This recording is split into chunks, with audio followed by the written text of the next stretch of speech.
À Trappes, il y a un quartier qui s'appelle le quartier du village. Et on a notre clocher, nous aussi, comme quoi il faut parfois proche, là. oublier les images d'Épinal des villes de banlieue qui ne ressembleraient pas au reste de la France. Est-ce que déjà vous savez dans quel département se situe la ville de Trappes? Ah, ça va, ça me rassure. Le quiz. Je pense que 80% des Français pensent que la ville de Trappes est située dans le 93. Parce qu'on convoque une image quand on parle de Trappes à la télévision, qui est celle des grandes tours, des grands quartiers, les ensembles urbains du 93, très ghettoisés. Trappes, c'est plutôt une ville qui est une enclave dans les Yvelines, une enclave de pauvreté, tout près de Versailles, dans un océan de richesse. Donc c'est l'un des coins rouges, historiquement, des Yvelines, puisque c'était une ville communiste pendant presque un siècle. Et de temps en temps, je me revendique de l'héritage de Bernard Hugo, que tu n'as pas connu, mais qui est un immense sénateur-maire communiste qui a beaucoup fait pour cette ville. Colle ton micro là, comme ça on t'entend. Voilà, donc si je dois être présenté comme le représentant des tours, ça me va bien, parce qu'on a quelques bâtiments à Trappes qui dépassent les 8 étages, on n'en a pas beaucoup, très peu. Mais par contre, si par là on veut dire que Trappes est une ville populaire, c'est le cas. 60% de logements sociaux, il y en avait 70% il y a encore 15 ans. Une population qui vit sous le seuil de pauvreté dans des proportions très supérieures à la moyenne nationale. Des quartiers politiques de la ville qui représentent près de 70% du territoire communal. Mais malgré tout, les réalités de ce territoire sont contrastées. C'est un territoire d'immigration depuis toujours.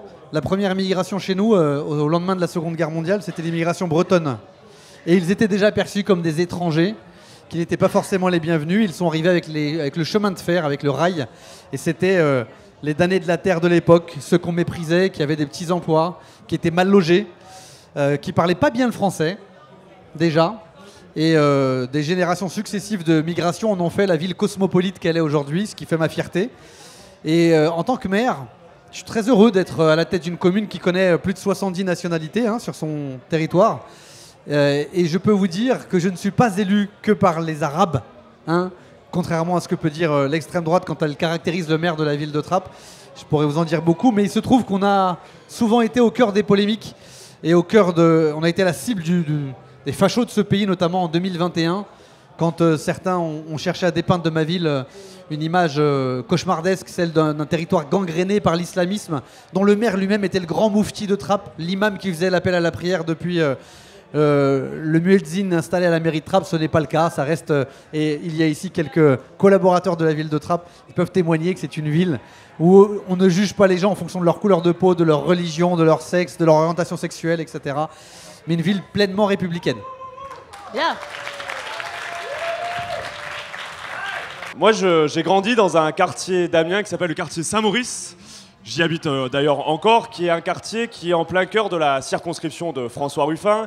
Et cette circonscription, je la connais en long, en large, en travers, parce que j'ai de la famille, qui est implantée partout, aussi bien dans le côté d'Amiens que dans le côté plus rural, en tout cas dit périurbain, Flixecourt, l'Étoile, et même jusqu'à Abbeville.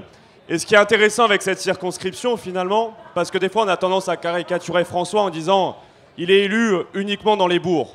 Mais cette circonscription représente à elle seule la France des bourgs et la France des tours. C'est la France surtout laborieuse, la France qui travaille, qui se lève tôt, qui se couche tard, qui a les mains usées par le travail. Et finalement, l'élection de François, justement, permet aussi de faire la synthèse entre, justement, celles et ceux qui habitent aujourd'hui dans les quartiers populaires et celles et ceux qui habitent dans des communes de taille intermédiaire et qui, pour autant, finalement, vivent des réalités communes. Et je pense que c'est ça, la France des bourgs et la France des tours. C'est que j'ai été candidat aux élections européennes et j'étais candidat aux législatives dans la circonscription à côté de celle de François Ruffin, qui est encore plus rurale. La plus grosse ville, c'est 4500 habitants, Friville-Escarbotin.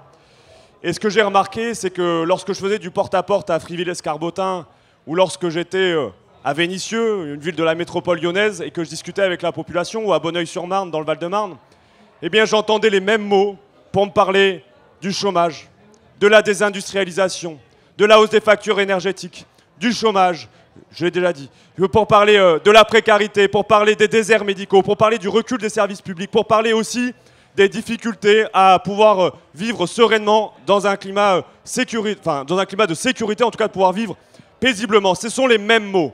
Ce sont les mêmes mots, mais pourtant c'est des populations qui aujourd'hui ne se comprennent plus, parfois se jugent, parfois se méprisent.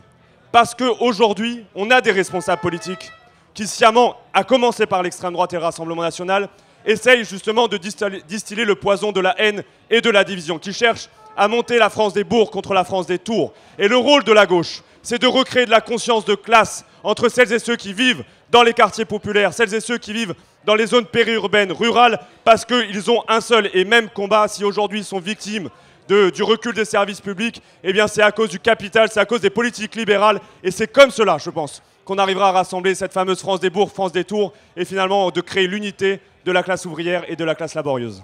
Bien.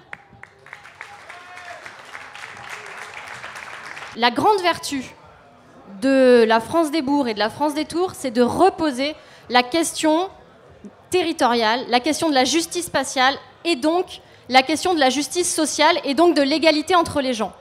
Ça, je pense que c'est un point extrêmement important. Ça réactive bien évidemment des politiques qui ont été menées au cours du XXe siècle et il y a encore jusqu'à une vingtaine d'années. Ce n'est pas des questions que la gauche a complètement abandonnées.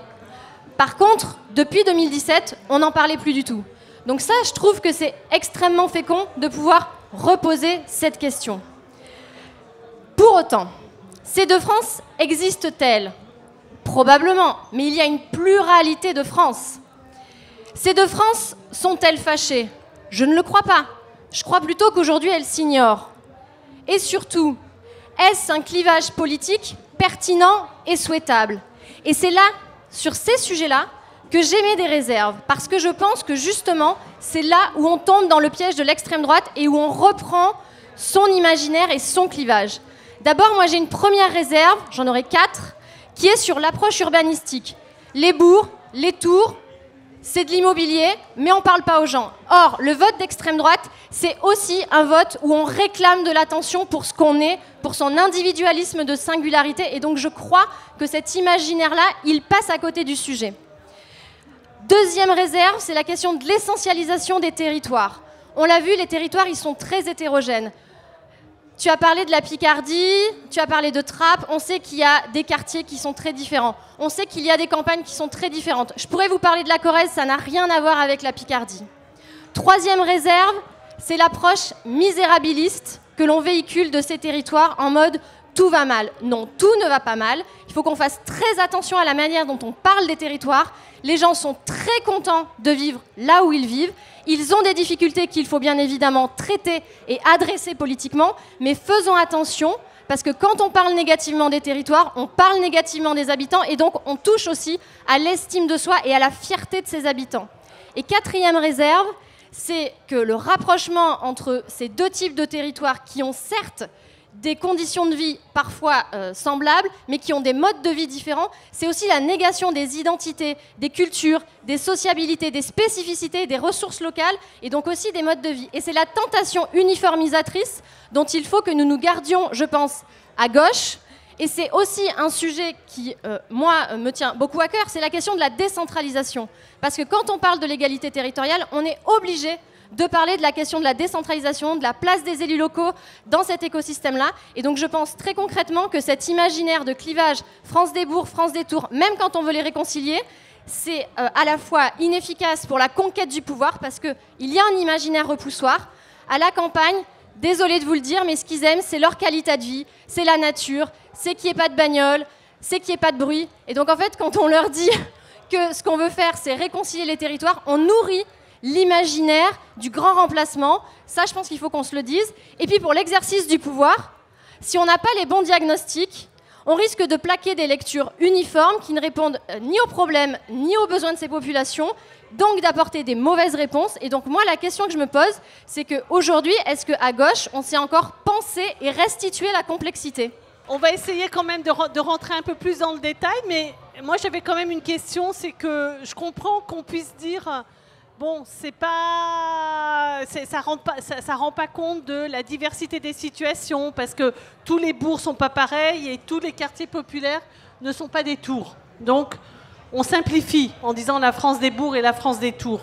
Mais quand même, j'avais envie de vous entendre sur une question, moi, qui me trouve vraiment, c'est quand il y a eu les élections législatives, là, si vous avez regardé la carte électorale, mais c'était terrible. Parce que les seuls endroits maintenant où il y a du rouge et il y a du rose, c'est dans les métropoles.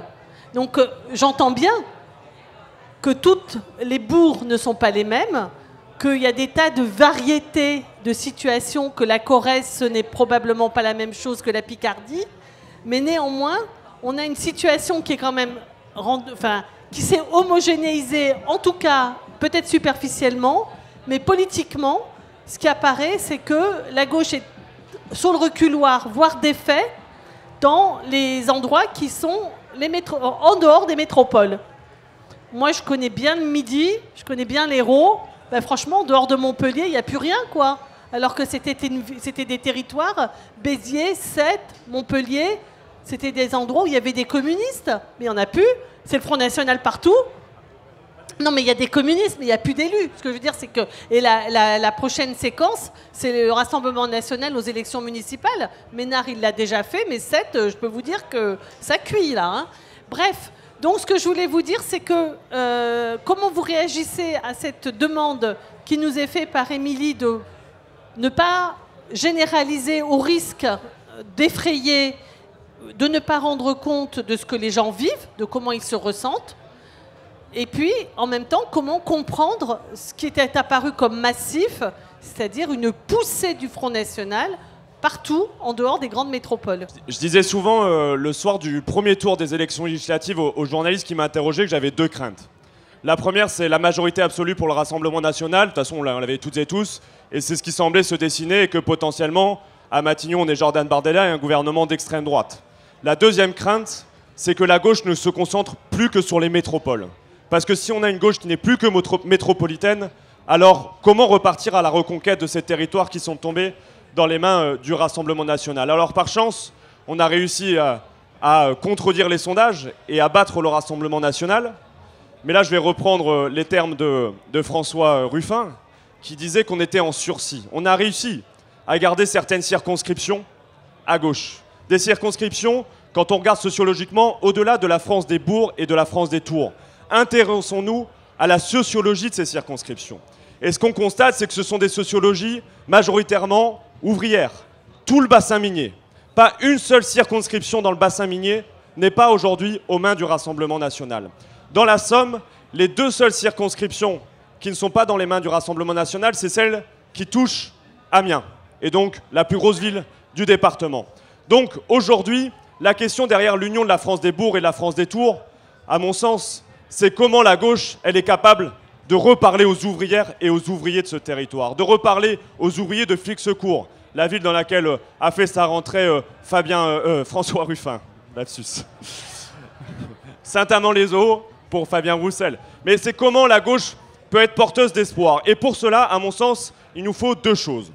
La première, c'est aller à la rencontre des habitantes et des habitants, de celles et ceux qui n'ont pas voté, de celles et ceux qui ont pu voter à gauche, mais de celles et ceux qui ont aussi pris un bulletin Rassemblement national. Aller discuter avec eux et leur dire qui est le Rassemblement national. C'est ce que j'ai commencé à vouloir faire dans cette campagne européenne. D'ailleurs, c'est peut-être ce qui m'a fait connaître, pour celles et ceux d'entre vous qui ne me connaissaient pas auparavant, c'est montrer que le Rassemblement national, à chaque fois qu'il en avait l'occasion, a voté contre les intérêts des travailleurs. L'ISF, il a voté contre. L'indexation des salaires, il a voté contre. Qu'il n'y ait plus aucune pension de retraite inférieure au SMIC, il a voté contre. Même le parti qui se dit le défenseur de la ruralité, ils ont voté contre une loi qui permettait de lutter contre les déserts médicaux, alors même que dans ces circonscriptions, c'est un des sujets qui revient le plus souvent, la question des déserts médicaux, de l'absence de médecins dans ces territoires. Donc nous devons être présents pour dire qui est le Rassemblement national et que dans extrême droite, il y a extrême, il faut continuer à le montrer, mais il y a aussi droite. Et qu'ils ont un projet libéral, le même projet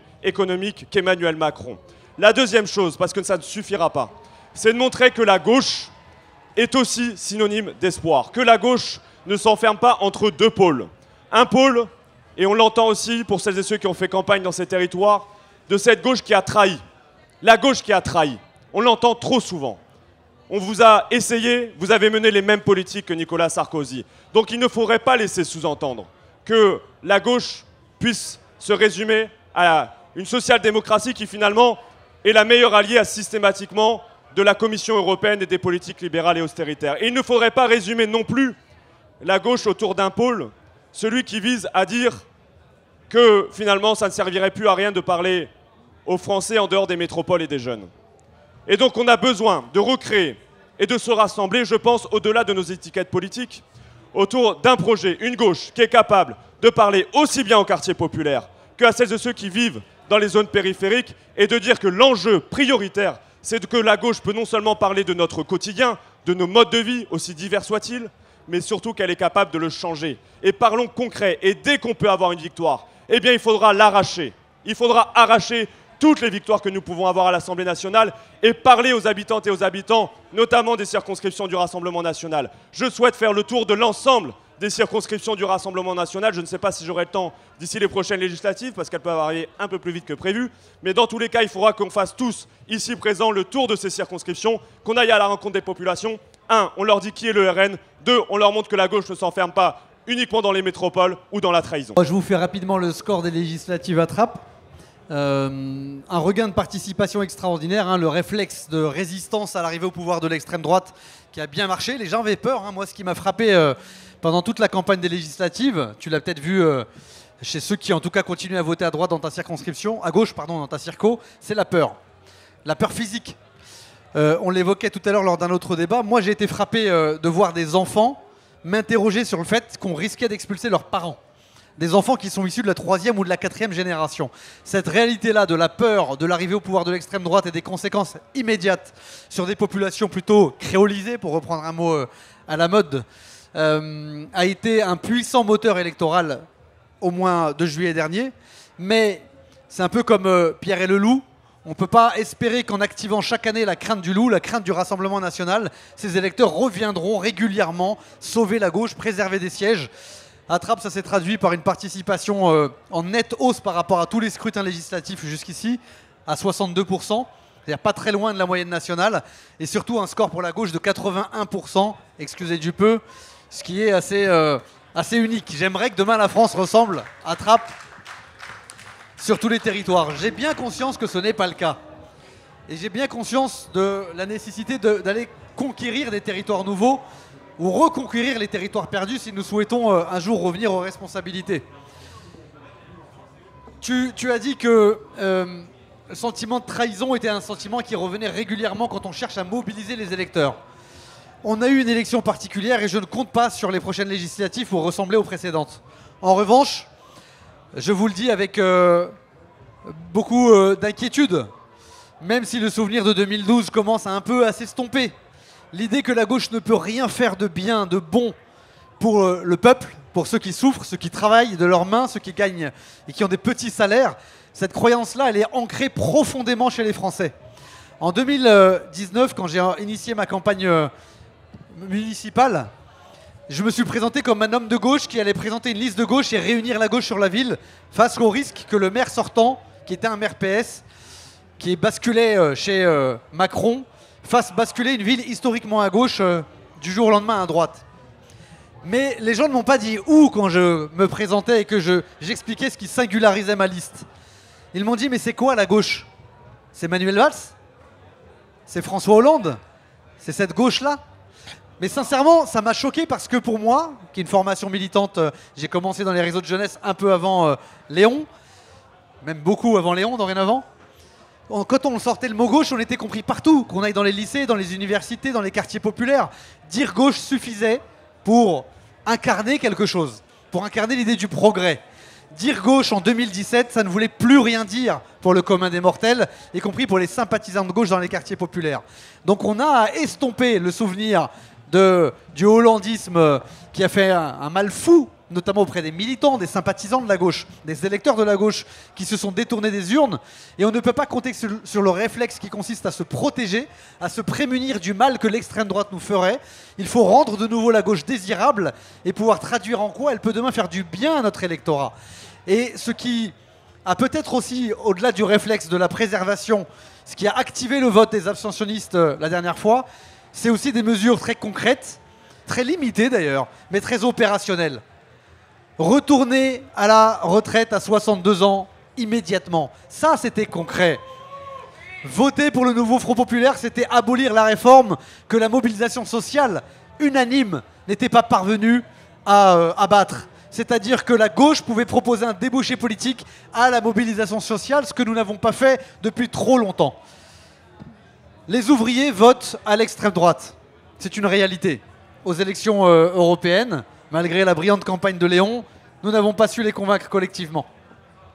54% des ouvriers qui ont voté, qui ont participé au vote, ont choisi le bulletin Bardella. 54%. La deuxième liste, c'était la liste de Place Publique et du Parti Socialiste de Raphaël Glucksmann à 7%. Donc vous voyez bien qu'on a un problème majeur lié au fait que les ouvriers qui continuent à participer aux élections ne nous choisissent plus, ne nous voient plus comme un débouché électoral. Mais il y a aussi et surtout une nette majorité des ouvriers qui ne votent plus du tout.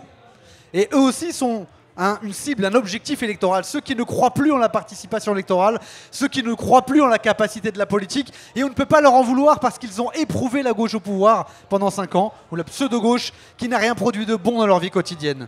Donc cette réalité-là, également, d'aller chercher les abstentionnistes, de continuer à aller conquérir des électeurs qui ne sont pas convaincus qu'on peut changer leur vie par le vote, c'est une des priorités qu'une gauche qui souhaite reprendre le pouvoir doit se fixer. Enfin, je voulais aussi dire que qu'est-ce qu'il y a de commun entre l'ouvrier ou plutôt ou la femme de ménage ou l'ouvrier agricole qui prend le train le matin à Trappes à 5h du matin. Alors là, il n'y a que des gens de couleur, hein, on se dit les choses clairement. À 5h, quand moi je prends le train pour prendre un avion, je ne croise que des noirs. C'est même plus des arabes et des noirs, c'est des noirs à la gare de Trappes. Qu'est-ce qu'il y a de commun entre ces ouvriers et les aides-soignants dans la Somme ? Évidemment, des conditions de vie communes, des aspirations communes à sortir du chômage, de la précarité, des petits jobs, une aspiration commune à voir leurs enfants vivre mieux qu'eux-mêmes et un doute sur la capacité de notre société à le garantir. Mais il y a également le sentiment d'être les éternels perdants de la mondialisation, les éternels relégués du système. Je tire un trait commun entre ce que vient de faire Emmanuel Macron en désignant Barnier à la tête du gouvernement et ce qui a été fait en 2005 quand le peuple français massivement a voté pour rejeter la Constitution européenne. Et là, pour le coup, si on regarde la carte électorale, à Trappes, comme dans les zones rurales, le non s'est imposé très massivement, très nettement et a permis de rejeter un projet qui ancrait durablement, définitivement la trajectoire de l'Union européenne dans une trajectoire libérale d'opposition des uns contre les autres, des ouvriers de l'Ouest contre ceux de l'Est et qui nous condamnait au malheur collectif. En 2005, le suffrage des Français qui s'exprimait massivement au terme d'une campagne qui a éclairé les débats et éclairé les esprits des électeurs a été trahi un an après par une coalition entre la gauche et la droite, entre une partie de la gauche et la droite, qui ont décidé d'enterrer la légitimité, la souveraineté des électeurs, du peuple français. Ce que vient de faire Macron relève de la même logique, procède de la même logique. La bourgeoisie saura toujours préserver son système, ses intérêts et les contre-réformes qu'elle a mises en œuvre, quitte à violer le suffrage populaire brutalement. Je vous invite à partager ce qui est ma crainte personnelle et une forme de pessimisme. Je suis désolé de vous le partager ici, ce qui n'empêche pas la combativité. Quand on trahit les Français et leur vote, on les désespère durablement. Notre responsabilité est donc d'autant plus importante que nous devrons aller les convaincre que revoter pour la gauche demain, en nous donnant la perspective d'accueillir demain une majorité à l'Assemblée nationale, ça permettra d'exprimer un message qui ne sera pas immédiatement trahi par ceux qui dirigent le pays. Ce ne sera pas simple, parce que je sais que quand je retournerai à Trappes au pied des tours et que je dirai aux électeurs que j'ai réussi à mobiliser cette année, retournons aux urnes, cette fois, si nous arrivons en tête, nous prendrons le pouvoir, ils ne me croiront plus spontanément. Cette évidence-là sera tombée par le fait que le président de la République lui-même aura trahi l'expression majoritaire des Français. Nous avons donc un impératif sur lequel je veux insister en conclusion. C'est celui de ne pas donner de spectacle désolant d'appareils politiques, de dirigeants qui passent leur temps sur Twitter à s'invectiver, à s'interpeller, à se huer, à mettre le doigt sur ce qui les différencie en termes de stratégie ou en termes de fond, alors que nous savons que ce qui nous rassemble est infiniment plus fort que ce qui nous divise.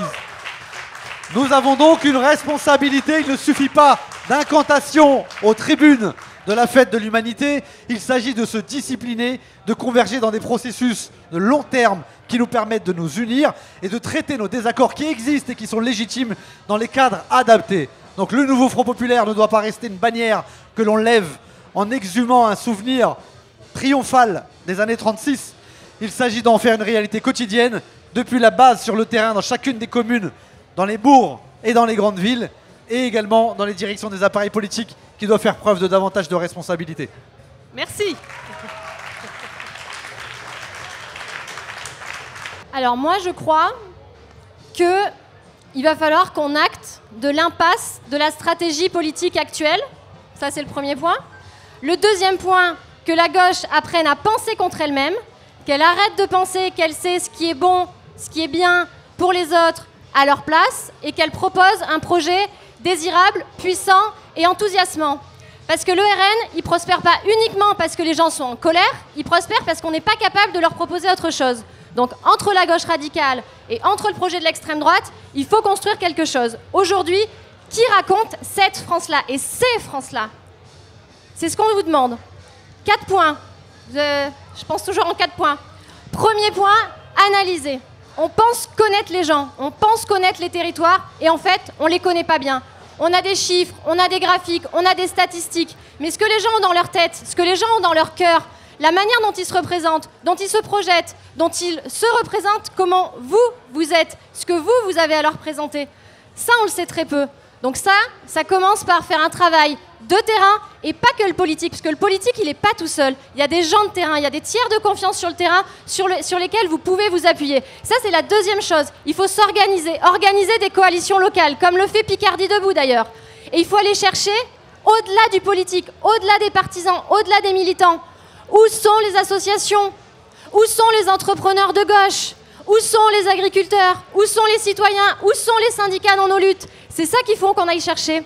Troisième sujet, comment on parle aux gens? On ne parle pas à plein de gens. Il y a des gens à qui on ne parle plus. On ne veut même plus être choqué à gauche. On se choque du moindre propos. Alors c'est sûr que quand il y a des propos racistes, misogynes, homophobes, on est choqué. Mais si on ne parle jamais à ces gens-là, comment on noue le dialogue? Comment on arrive à faire rebaisser la fièvre et la température? Donc il faut convaincre par ce discours de tous les jours, et ça accepte d'aller voir des gens avec lesquels on n'est pas d'accord. Ça accepte aussi de n'abandonner personne. Il y a des gens aujourd'hui, ils appartiennent plus à rien. Il n'y a plus personne qui leur parle. Moi, j'ai beaucoup travaillé sur la question des femmes en milieu rural. Est-ce que la gauche parle aux femmes en milieu rural? On a l'impression que dans les campagnes, il n'y a que des hommes. Une Française sur 3 habite dans les campagnes. Allez regarder dans les programmes de gauche et dites-moi s'il y a des propositions très concrètes pour répondre à ces femmes-là. Écoutez les discours politiques, dites-moi si à gauche vous entendez des discours politiques qui parlent de ces femmes-là. Et donc la quatrième chose, c'est l'incarnation. L'incarnation individuelle, l'incarnation collective pour aller parler à tous ces gens-là, pour aller parler dans les territoires, pour incarner la diversité sociale, territoriale et de genre. Je vis dans la campagne et j'ai envie de dire, qu'est-ce qu'on peut faire entre nous, dans la campagne, pour pouvoir mieux vivre demain? Moi, j'avais une question, c'est est-ce que vous êtes en capacité, les élus actuels de gauche, la gauche, de nommer clairement l'ensemble des élus, justement, les anciens élus socialistes qui sont partis voir Macron ou Hollande. Alors c'est dommage, il est sur voilà. Mais bon, la politique qu'il a menée, c'est pas, enfin, ne pas nommer ça, c'est pas de gauche. Et ça, enfin voilà, c'est une question. Est-ce que vous connaissez le travail de Benoît Coquart? Parce qu'il a fait ce travail-là, enfin, en tout cas sur certains territoires. Donc voilà. On a déjà des éléments de réponse à la question que vous posez, je pense. C'était une question pour vous. Vous avez parlé des femmes dans les milieux ruraux. Je voulais savoir comment on fait pour réconcilier, justement sans opposer les gens des tours et les gens des bourgs, des gens qui ne se voient pas tout simplement, parce qu'ils ne vivent pas dans les mêmes endroits, puissent à nouveau se parler et peut-être tisser du lien. Comment réconcilier, enfin comment rapprocher la France des bourgs et la France des tours, même si en effet le terme fait débat, mais vous voyez ce qu'il y a derrière. Moi je pense que lorsque le Parti communiste français, dans les années 60 jusque dans les années 80, faisait ses scores dans les banlieues des métropoles, comme en Dordogne, comme en Picardie, dans le Vimeux, à Flixecourt, dans la circonscription de François, c'est pas forcément des Français qui se connaissaient. Ils ne se connaissaient pas nécessairement. Mais le déterminant du vote, à la fin, c'était sa conscience de classe. C'était le fait que voter pour le Parti communiste français, voter même à l'époque pour certains, pour le Parti socialiste, finalement voter à gauche, c'était la seule force, que ce soit à Montreuil ou à Flixecourt, qui soit capable d'améliorer nos conditions matérielles d'existence. Et donc, c'est ça quand je dis qu'il faut recréer de la conscience de classe.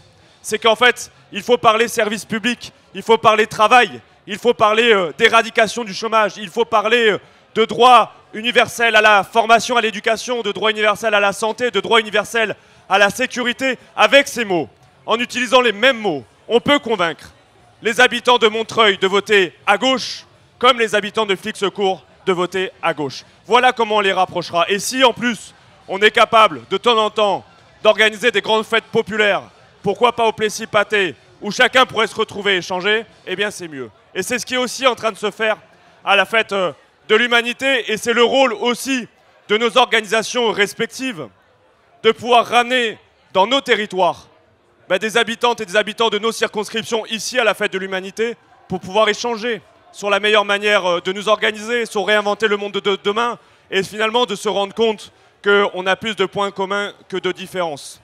Ça, c'est le premier sujet. Le deuxième sur la ruralité, le projet Quelle ambition pour la ruralité finalement. Vaste programme. J'ai parlé services publics et j'y reviendrai pas, mais je pense qu'on a un enjeu dans la ruralité à recréer du lien social. Le lien a été détruit, détricoté par les politiques libérales. L'univers libéral tend à uniformiser le monde et à détruire toutes les spécificités, toutes les cultures locales. Et il y a d'ailleurs dans les campagnes un sentiment de peur, même quasi identitaire, de dire mais ma culture, elle est en train d'être malmenée par le système. Et l'autre sujet, c'est que à Nouvion, à côté d'Abbeville, petite commune de 900 habitants, l'école, elle a fermé. Dans d'autres territoires, les services hospitaliers à Ham, en Picardie, par exemple, sont aujourd'hui en grande difficulté.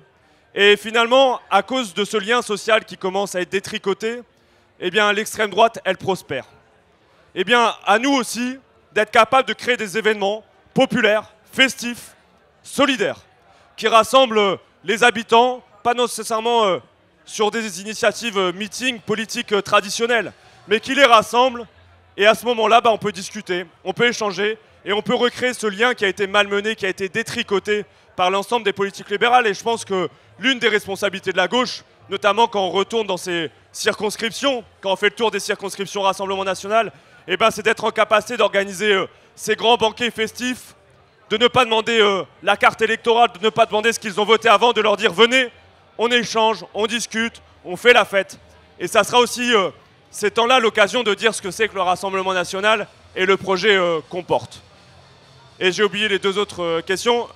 Femmes en ruralité, c'est ça? Ça, à la limite, je te laisserai répondre, même si on a eu des avancées à gauche. Les retraites des femmes d'agriculteurs, c'est quelque chose qui est connu, reconnu, même si les femmes d'agriculteurs, c'est une petite partie des femmes qui habitent en ruralité, mais qui est connue et reconnue dans le monde agricole. Et ça, on peut le valoriser. C'est une victoire de la gauche. La loi s'appelle la loi Chassaigne, du nom du président du groupe CRCE communiste à l'Assemblée nationale. Ça, on peut le valoriser. La défense des services publics dans la ruralité, c'est aussi un enjeu. Le fait de permettre d'avoir des crèches, ça peut paraître banal, mais c'est profondément féministe. C'est permettre aussi de libérer du temps, parce qu'on le sait malheureusement avec la société patriarcale, bien souvent l'éducation des gamins repose sur les femmes. Donc défendre des services publics aussi, c'est permettre d'avoir des revendications profondément féministes. Dans le prolongement de ce que tu nous invitais à faire, Émilie, de ce que propose Léon, vous connaissez tous le sociologue Willy Pelletier, qui propose des conférences locales des besoins, qui théorise ce concept que beaucoup d'ailleurs ont déjà déployé en tâtonnant sur leur territoire. L'un des problèmes de nos gouvernants, de notre élite en général, même quand la gauche est aux responsabilités, c'est qu'on gouverne à partir des moyens. Qu'on se dit, voilà, pour respecter le pacte de Bruxelles, le déficit que je m'autorise, etc., voilà les moyens dont je dispose, et avec ces moyens, je vais organiser du mieux possible la pénurie. Et y compris nous, élus locaux, sommes parfois condamnés, puisque nos ressources sont assez largement limitées, parce que le levier fiscal est quasiment inexistant, qu'on ne peut pas matraquer les propriétaires de nos communes. Donc on dépend beaucoup des subventions que nous sommes capables d'aller chercher, ou des dotations de l'État. Donc on gouverne localement et nationalement à partir des moyens, ce qui donne ce malheur collectif que nous constatons tous et qui fait le lit du Front National, du Rassemblement National.